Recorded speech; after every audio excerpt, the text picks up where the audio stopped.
Hello out there. What's doing?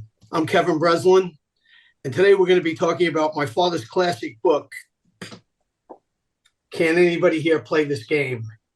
And we're here with distinguished guests, Congressman Peter King, who served 14 terms in Congress. And during the years in Congress, Pete earned the reputation as being a fighter for people, and he represents Nassau County, and he's fought for them, and he still does. He's a great Republican.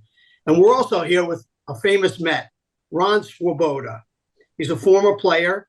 He played in the major leagues as an outfielder from 1965 through 1973. And he was most notable member of the New York Mets championship team, the Miracle Mets. Meet the Mets, meet the Mets. Step right up and greet the Mets. Bring your kiddies, bring your wife.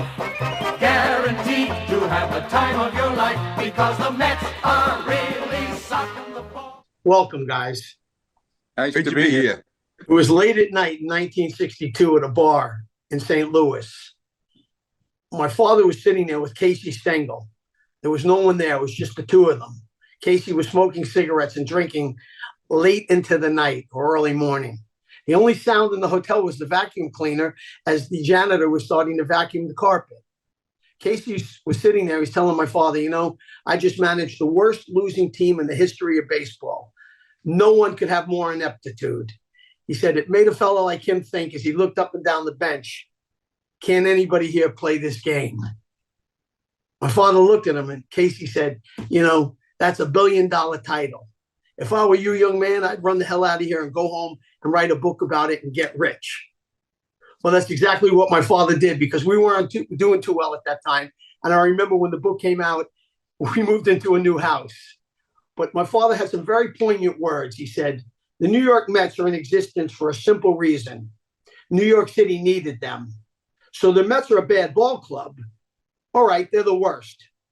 Like the chip in the table in the living room when you're growing up. It was always there. Sometimes you can buy 10 new tables over a lifetime, but the one with the chip is the one that would make you feel the best. And we're here to talk about the Mets and their 1962 season. Pete, what's your feelings? Being a New Yorker, you were a lifelong Dodger fan, and that's where it all started for you. Yeah, I grew up in Queens. I was a fanatical Brooklyn Dodger fan. I used to go over there at Field all the time. I think I'm about a month older than Ron, so we're both, from the same generation. And that's when baseball was the king. I mean, baseball was it. And you lived and died with the Yankees, the Giants, the Dodgers. I died with the Dodgers. In fact, from my high school window in Brooklyn, I could look out and see them tearing down Ebbets Field. So these were really tough times. If you were a Dodger fan or a Giant fan in New York, the Mets came. And really just the excitement of having a team there. That covered up for everything else. They had someone like Stengel who was able to throw some humor in there. I used to go to the games at the Polo Grounds in the early days at Shea Stadium. I never heard anybody booing or carrying on. They just enjoyed and loved having baseball. But then Ron and these other guys, Eddie Kranepool came along, Tom Seaver, and the Mets became the world champions. So within 7 years, you went from really a team that was funny to a team that was great and symbolized New York in every way. It's funny you brought that up. Ron, what do you think about coming to New York with a team, as my father said, the New York Mets are a team that was formed at the start of last season. They lost 120 games, which made them, on paper, the poorest team in modern baseball history on the field. Thus started the greatest season in the history of baseball. What did you think when you were coming to a team like this also? Well, look, one of the reasons I signed with the Mets out of Baltimore was that they said this team is so bad, your chances of getting to the big league sooner are great. And I went, sounds good to me. And when they said $35,000 bonus, the most dangerous place in the world would have been between me and that piece of paper they wanted me to sign. My folks didn't make 13 grand between them back in those days. And so I was full bore on. I had a couple of glimpses of New York baseball. I had, as a young kid, 10 or 12 years old, gone to Brooklyn. I saw one game in Ebbets Field. Never saw anything more exciting on a ball diamond in my life. The place was alive with music and characters. and of course baseball, the Dodgers back then. And I couldn't tell you how old I was. It could have been 54, 1955. I just don't remember anymore. But I also finally got to New York as a 16-year-old, and I saw the Mets play in the Polo Grounds. So I got a glimpse of that on the hoof, as a kid. And when I got to, spring training and met Casey Stengel for the first time, it was like a legend walking around in the flesh. I listened to everything he said. I thought he spoke in parables. Caseyisms, Stengelisms, whatever they call it. Doing after all of those championship years with the Yankees, Stengel knew his job was a little different under the rules of expansion and what the Mets were going to be and not be as a baseball team back then. It's funny you say that. We're going to get into them, as Pete King told me, deceiving all of us, almost killing the spirit of New York, leaving Brooklyn. But anyway, my father said the 1962 Mets were the finest thing that ever happened to baseball. What do you think, Pete? Yeah, it was. It was great. And it's not that people were laughing at the Mets. I mean, I don't want to put it that way. People were enjoying the Mets. They were just so happy baseball was back. The characters were there, whether it was Bob Thornberry, you can go through the whole list, Choo-Choo Coleman. I remember once Choo-Choo Coleman was on Ralph Kiner's show after the game, the post-game show. And Ralph says, and after our commercial, we're going to ask you, Choo-Choo, how'd you get your nickname? Okay. They come back after the commercial. Choo-Choo, how'd you get your nickname? I don't know. And that was somehow nobody's really surprised with that type of thing. And, you have Bob Thornberry missing first base, missing second base, missing, going the wrong way at third base and everything. But when you're out there, the fans were real baseball fans. I mean, I was like 19, 20 years old. I'm sitting in the stands at the Polo Grounds. And it was exciting to be there. But we shouldn't really give the impression that people were laughing. They really weren't. They were enjoying it. There's a difference. They respected the players. And a lot of these guys had good careers. I mean, you got guys in 62, they come up with the Mets. They had guys like Gus Bell, Richie Ashburn, Gil Hodges, they had Roger Craig. He lost, I think, 24 games for the Mets. 3 years later, he was pitching in the World Series for the Cardinals. So the team itself didn't quite work in those early years. But again, Casey held them together. And then when Ron, Tug McGraw, and these guys, who are also characters in their own right, but in a positive way. I mean, it was a fun team, whether it was 1962 when they were losing or 1962 when they were winning. And it kept New York alive. The street, again, I can only speak for Queens. I'm a very parochial guy, Queens or Brooklyn. But people were talking about it. They loved it. I don't know if you can have the same thing today. It's interesting when you get to that, too. And I don't think so, because you need an owner like Joan Payson. But Ron, my father said, it makes you think. You look up and down the bench, and you have to say to yourself, Casey's great line, can anybody here play this game? Well, hey, you have to admit, when the Mets lost 120 games in 1962, it starting with your dad, it instigated a lot of outstanding sports writing. I mean, it was some of the best sports writing ever about a team that was so incredibly inept. Like we used to say in the old days, we celebrated rainouts, for crying out. But I mean, it really instigated so much incredible sports writing. Writers got creative. Casey knew his job was to feed them lines and keep them happy and keep them from turning on the franchise. When the White Sox broke that record with 121 losses last season, it instigated nothing. Right. Exactly. Because my father said, take any day, any town, any inning. With the Mets, nothing changed. Only the pages on the calendar. It was all one wonderful mistake. Yeah. I remember Ron was talking about sports writers. I guess it was Dick Young. There were two that I remember. One was when the teams had to cut down the roster to 25 players. He said every team is worried about who they have to cut. The Mets worried about who they have to keep. And it was also, though, your father's got some nerve. If anybody was crazy in New York, it was Jimmy Breslin. I mean, he was the biggest character of all. Forget the Mets. Breslin was the character. Hey, Ron, you brought up a good point about Casey, because in the book my father wrote, Casey congratulated the public for sticking with the team. Well, yeah, well, yeah, he knew exactly what he was stepping into. I think at the risk of tarnishing his own legend, Casey took that job, and I remember a line too. The Yankees unceremoniously fired Casey, and they were pretty straightforward about the fact that he was 70 years old, and they didn't think a guy 70 years old should be managing in the big leagues. Okay.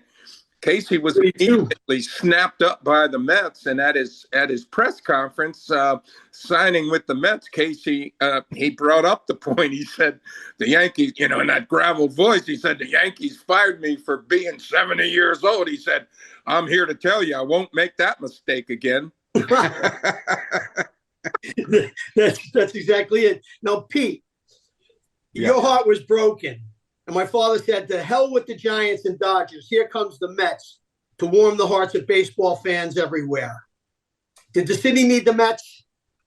Absolutely. They needed the Mets, whether it was Dodger fans or Giant fans. Also, I guess it was George Weiss. They were smart. The first year, even though the Mets didn't win that many games, they brought in a lot of old Dodgers. Exactly. Hey, Ron, because my father said the Mets were important to the city. The Mets are vastly important. They put continuity back in life. They are not just another boring winner.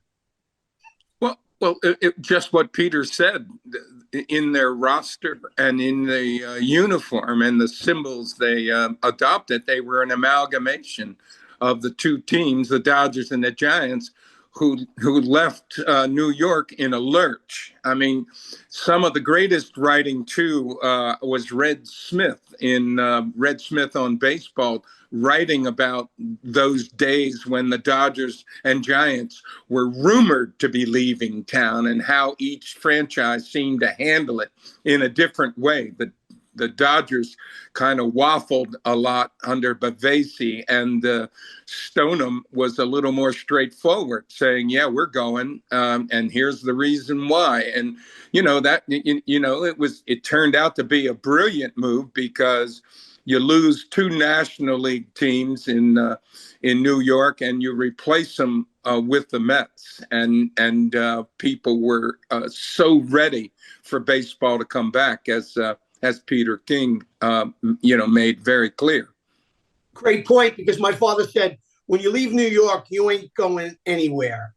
The hell with the Giants and Dodgers. Here comes the Mets. Pete, you know it. Yeah, that's what it was. Again, the city was electric. It really was. And it wasn't like today. There was no great PR beforehand. There was no people out promoting it. It just was spontaneous. This was spontaneous support. There was nobody with fancy promos. I remember in 1963, then they used to have the Mets Yankees charity game, they call it, and that Mayor's Trophy game. Mayor's Trophy game, right?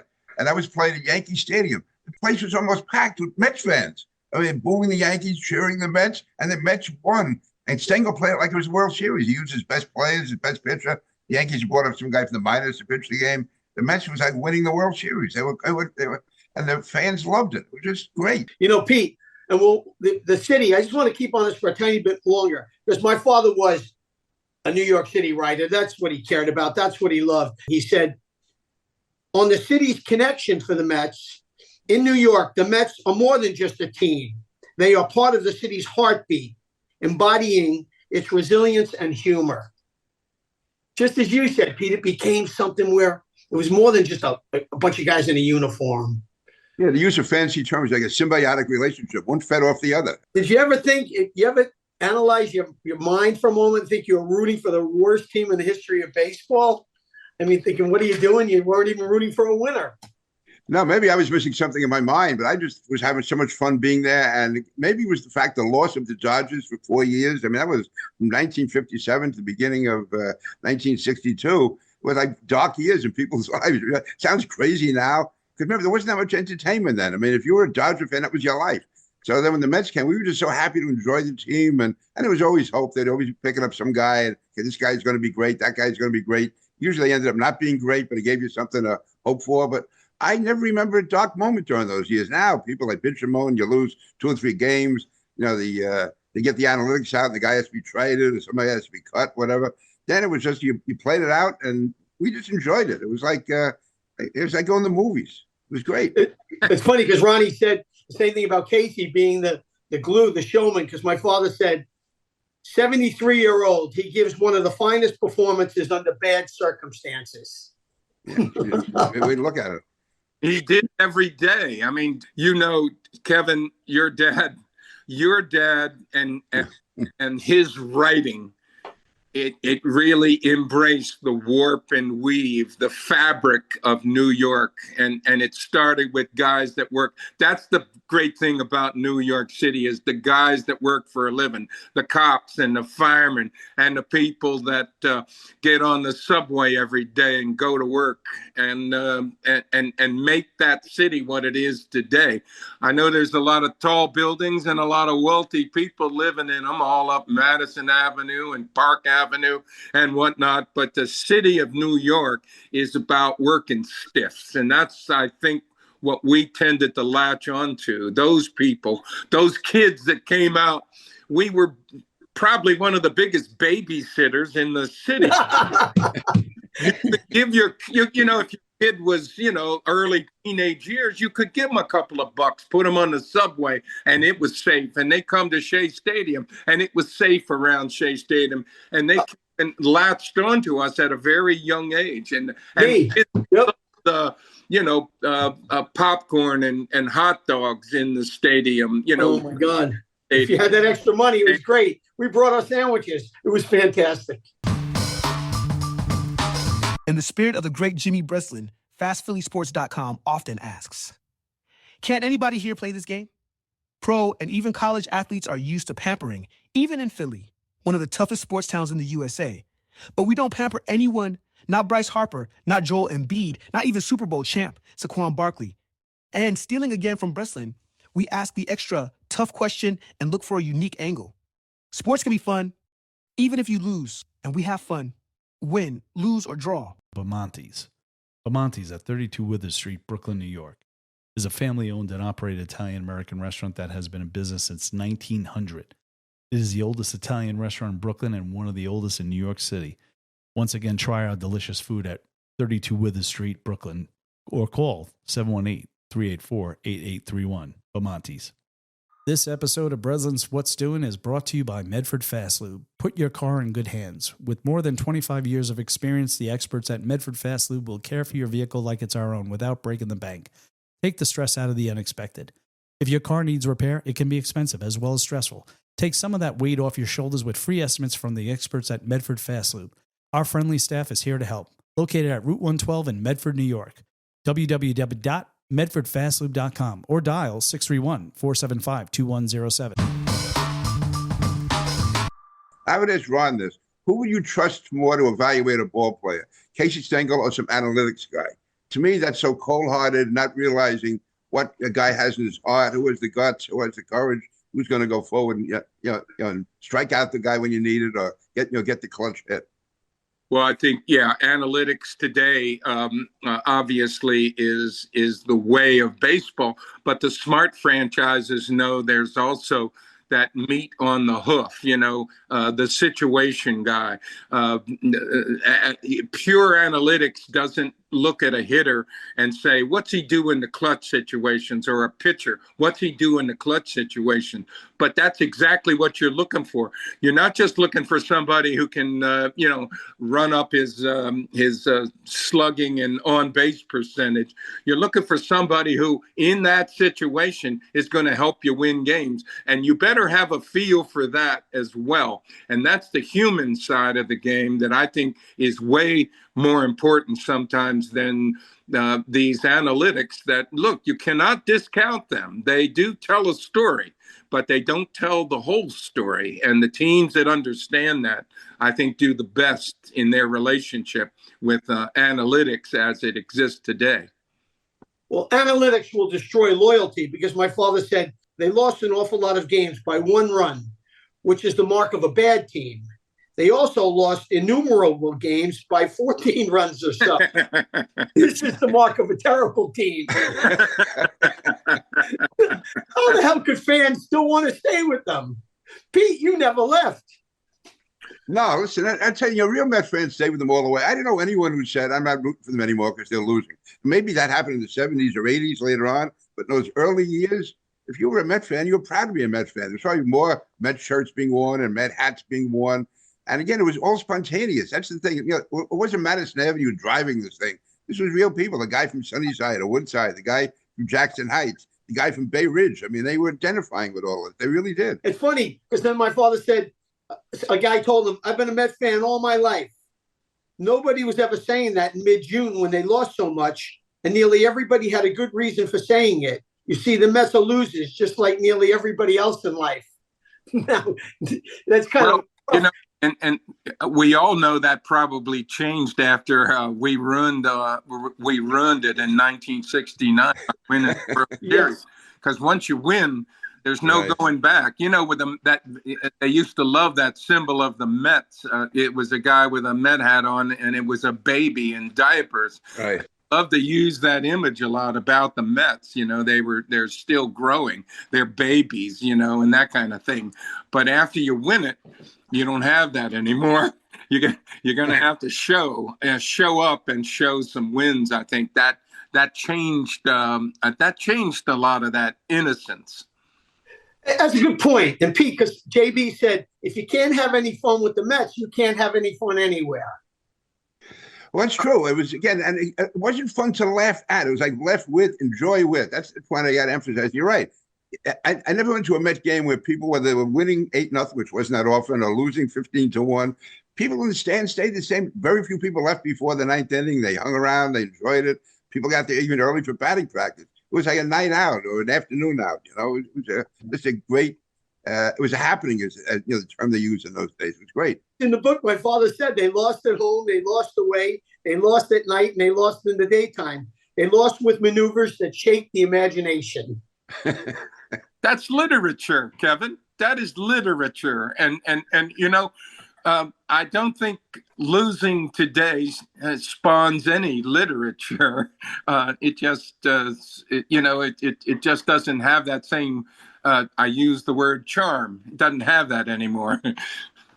Yeah, nobody's writing a book about the White Sox. There's no book out about the Chicago White Sox. Nobody wrote about it. Nobody wrote a thing other than the score. They didn't have Marv Throneberry, Pete. Right, it's true. What's your fondest memory of Marv? Well, yeah. Look at the. You know, I remember Marv Throneberry one time. We were on an airplane. We were flown by the owners of the Buffalo Bisons to a reunion of the franchise, and of course, Marv had some wonderful moments up in Buffalo, which was the Mets AAA team. And on the airplane going up, you know, Marv talked about being upset with the writers. He was upset with the writers because they made fun of him, and I was thinking, Marv, if the writers didn't find something amusing about you playing, you haven't made one Miller beer commercial. You know, you'd be lucky to drive a Miller beer truck, not being on TV for Miller Brewery doing commercials for pizza. Yeah, it's funny because I think in the book, Marv, he hit the ball to left field deep. And he rounded first, went to second, went to third. And I think Ernie Banks signaled to the ref, come here. And he just threw the ball to first. Marv forgot to step on first. So Casey started screaming at him. And he said, what are you yelling at me for? I didn't touch second or third either. You imagine now that? I believe that happened. Yeah, I believe that happened. Here's another thing to remember. You know, your dad would have loved to write about Tom Seaver because Tom Seaver came out of the box with Hall of Fame stuff. All he needed was the time to amass the statistics. And I'll tell you what, Jerry Koosman, the left-hander, wasn't too far behind him. When you had those two guys rolling like we did in the second half of 1969, you couldn't lose two games in a row. That's great. And, you know, it brings me to a whole other area off the field. The Mets became known for the announcers. Yeah. I mean, oh, God. Lindsey, Ralph, Bob Murphy. I mean, they were the longest broadcasting team in history. Well, they were all unique. You know, Ralph, of course, being a former player and a pretty smart guy. Lindsey Lindsey Nelson, when I got into television after my baseball career was over, listening to Lindsey Nelson do radio was like listening to the old days of baseball. His ability to paint that word picture of what was going on the field at any moment was a gift that was brought to the game because it started on radio, and it was done like you broadcast the game like you were talking to people who used to be able to see. And no game of the major sports is presented on radio in more graphic terms than the game of baseball. When you had a person like Lindsey Nelson or Ernie Harwell, or those guys that came from the old days, the Dodgers' great announcer, all those. Well, remember this. Remember what he'd say, well, hello, everybody. Do you remember that? No, as Ron was saying, Lindsey Nelson was like the ultimate professional. He was just, again, a great artist behind the microphone. Bob Murphy came across more to me like a regular guy, but a very good announcer. And then Ralph Kiner was Ralph Kiner. He was a funny guy. He was witty. He had like a deadpan sense of humor. But none of them ever acted like they were above the people. Lindsey Nelson, as good as he was, he never gave you the impression you should be honored to listen to him. He was happy to be talking to you. And Bob Murphy was really the regular guy. And Ralph Kiner, you never know what he was going to say. And yeah, I do. Kiner said, solo homers usually come with no one on base. Well, I love talking about the spirit of the game here because my father remarked, baseball is a game for the hopeful, and the Mets give hope to those who love the underdog. That's true. Absolutely. And I think as Ron was saying, the working class guy in New York considers himself the underdog, but he's never going to give up. And that's what the Mets were. Yep. Absolutely tied to that thought. Look, they lost the most games, 120, the most home runs allowed in one season against them, 192.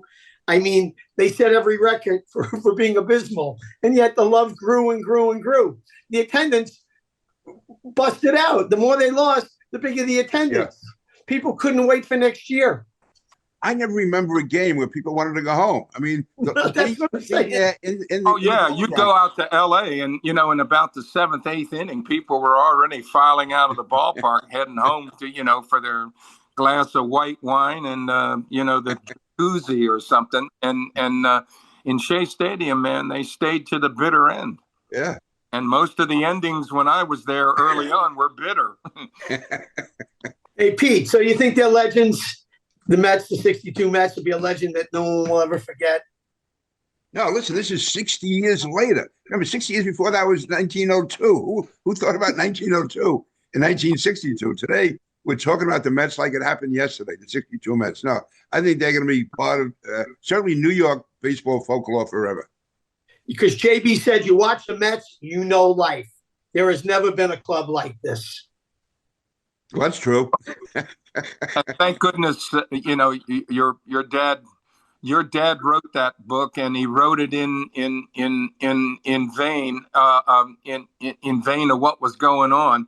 And, thank goodness you have those words down on paper, because that's when people want to know exactly what it was about, what was happening then, how people felt about it. They can go straight to the between the covers of, can anybody here play this game? Yeah. Yeah, and we'll leave it with this. He said, because he genuinely loved this. I know he did. But he said, but they are from New York, and this is the National League now. We have the Mets, and that's the way it should be. We're with familiar things again. Did the Mets lose an awful lot? Listen, mister, think a little bit. When was the last time you won anything out of life? Right. Yeah. He tried to have some fun, and LGM, guys. Well, thank you so much for your time. I hope you enjoyed it. Is there any one little thing was the one memory that sticks with you all the time when you're walking down the street, some story, Ronnie, that you say, wow, I was proud to be a Met? I've always been proud of that. My time early Mets is gold to me. When I was writing my little book, here's the catch, talking about the 69 season. I talked. It's a great book, by the way. Very good book, Ronnie. Good book. Well, thank you, Pete. But I mean, I talked to Tom Seaver and I asked him about a situation right before that ball was hit to me in right field in Game 4 of the '69 World Series, and I said, Tom, what did Hodges say to you on the mound? There was a big meeting, and Tom, who was suffering from some dementia, Lewy body's dementia, and he said, Rocky, I have no memory of that. When he said that, it was like a big weight landing on my head. It was like it was just horrible feeling, because I'm like, look, I don't live in the past, but those memories are golden to me, and the thought that something could snatch them out of my head and they're gone forever was a sadness I couldn't describe. And Tommy was going through that then. It was a sad thing, because those memories are golden to me, and that will always be. Yeah, boy. Well, If I could just close on this, and listening to Ron, I've gotten to know some of these guys over the years, especially like Eddie Krankbull, Art Shamsky. I remember meeting Ed Charles, Ron. I've never heard one of them brag about themselves. All they talk about is either funny stories about themselves or giving credit to somebody else. It's really a whole different style than we have today. Really self-effacing, down to earth, and they figure, they were lucky to be alive, and that's enough for them. Well, Pete, look, I've been around you enough at various functions over the years to know that you're an authentic Mets fan, and it was always clear the things you could recall, the memories that we were lucky enough, and that's another thing. How lucky to have yourself in a profession where if you do something halfway decent, or maybe you don't, you put a memory in somebody's mind and they live with that the rest of their days. You get something to latch on to. You showed me that you were that kind of fan from the get-go. So I've always appreciated that, and it just gets sweeter with age. Well, thanks for the memories. thank you. Thank you, guys. Just remember, when you leave New York, you ain't going anywhere. The hell with the Giants and Dodgers. Here come the Mets. Knocking the ball, knocking those home runs over the wall. East side, west side, everybody's coming down to meet the METS Mets of New